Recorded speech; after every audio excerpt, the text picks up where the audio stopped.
Hey, it's your Wisconsin wine guy, and we are back with another wine review. It is now wine drinking season, and I got a few surprises I'm going to start springing on you as we get into this wine drinking season. Again, for those who are new, I'd like to review wines like that I call everyday drinking wines. These are wines you can find where you shop for wine store, liquor store, or grocery store. And you can even find some of the wines online, which is going to bring us to this wine today. So, now, I utilize a simple system of grading the wines. Thumbs up means a pretty solid wine. Can't go wrong with it. It's a very good everyday drinking wine. 3/4 says, you know what? I'm throwing a party, or I had it at a party. I would serve this to my friends. It would definitely be something I could drink every day. Halfway.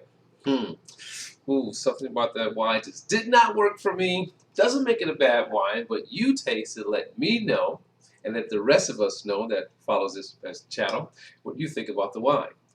Thumbs down. Always a good one when it says thumbs down. Double thumbs up. Very rare that happens. There's a double thumbs up wine, but when that happens, it's a wine of exceptional value, exceptional taste, and a wine that I feel that can age well. And I keep some of those wines aside to bring you some of that wine purge a little bit later.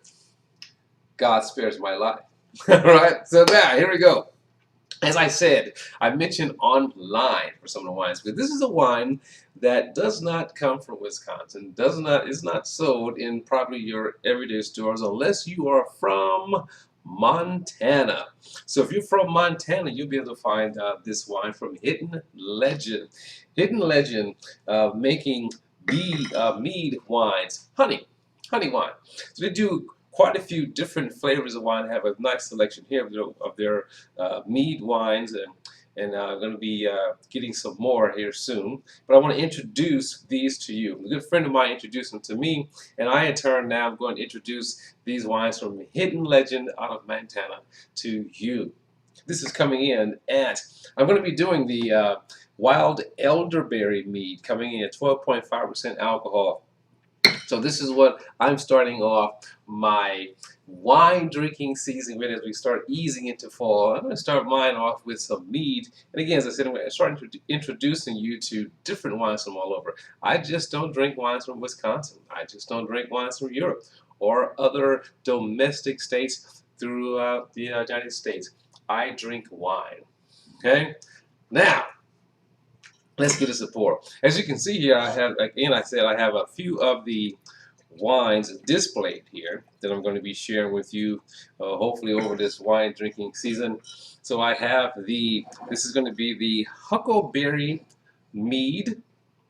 This is going to be the Beet Mead, or Beet This, so it's made with beet and honey. And then the last is going to be the dark mead. Now, the honey that's used to produce these wines are all local to Montana. Some of the wines are made with local fruits. This particular one here, the elderberry, is made with elderberries coming from France. Now, they also do wine or grape wines as well from grapes that are grown in Montana. So be sure to check them out. I'm going to put the link and the website down below so you can go and check them out. Maybe you want to introduce some mead wines from Hidden Legend on your table or during your holiday season. Let's give us a taste and a nose. Now, when I think about honey wine or mead, I do think about honey. You know, it'd be interesting if you can, depict or discern the different honey tastes and styles from different parts of the world.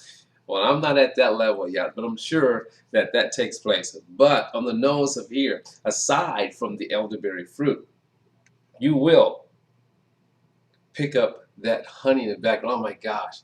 I mean, I can almost taste the honey in this. All right. What I do like about this, they do their mead wines. They do have some sweet, but do it in a semi-dry style. So it won't be overly sweet, but they have a nice balance to it. So that's what I enjoyed about this. I opened this up with some friends of mine, over the holiday starting the wine drinking season, which was Labor Day. Okay. So now on the nose again, and very well blended. You get the elderberry blended with the honey on the nose. I mean, it's straightforward in this case. You're not going to smell anything else. Of course, you probably could. Pick up something else here. I mean, more like cooked elderberry as well. Floral notes, probably coming from both the honey and a little bit of the elderberry. So that's the nose. Let's give it a rinse. Again, acidity. Acidity plays a part in whether it be fruit wines, or whether it be sake, or whether it be mead. Acidity is still important. Okay? Balance in the wine, lightness in the wine. Here we go. Rinse first.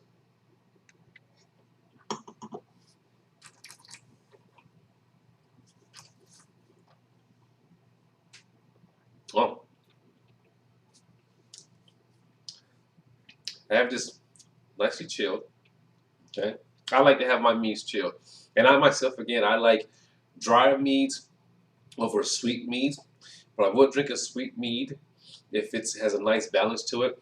So the taste here, nice acidity, nice balance. Let's go for that second sip and go for flavor now.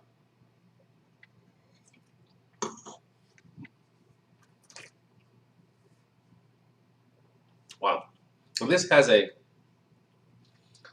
nice richness to it, nice lushness to it, of the fruit. Great flavor, comes in dense with the fruit, finishes with the honey. I mean, very nice. In fact, I'm going to agree with how they described this on the back of the bottle. They described this, it has a subtle port-like quality. And you know what? I have to agree with that. It definitely gives you that feeling of sipping on a port, but not with the intensity port sweetness. I mean, that coloring, would actually makes you think about this drinking a port. But it definitely have a port-like taste to it. Wow, which is delicious.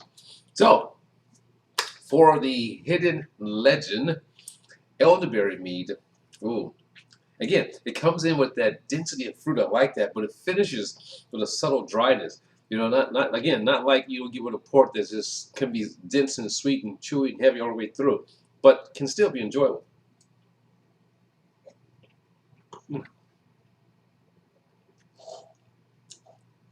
All right, you do get that subtle tartness, very, very subtle tartness on the finish. Probably come from the elderberry. So Wisconsin Wine Guy is going to give the hidden legend local honey, Montana honey, and wild elderberries from France. We'll give this a double thumbs up. I like the description of being port-like, and it'd be a good substitution instead of drinking port. You can find this on their website at $26.99. I also want to pay attention to the different colorings of the wax. This is all wax. It's solid wax, so wax, beeswax. So this had the same, but now we have the Hades cork in there. So it's your Wisconsin Wine Guy. Again, the hidden legend, the elderberry mead, double thumbs up. I'm really digging this. I like his port-like quality. I hope you enjoy it too. And I'll see you next time when I start going through more of hidden legends, mead and mead blends. It's your Wisconsin Wine Guy saying again, as always, let your palate be the guide when selecting your wine. Step outside your state. Try something new. Try something different. See you next time. Ciao.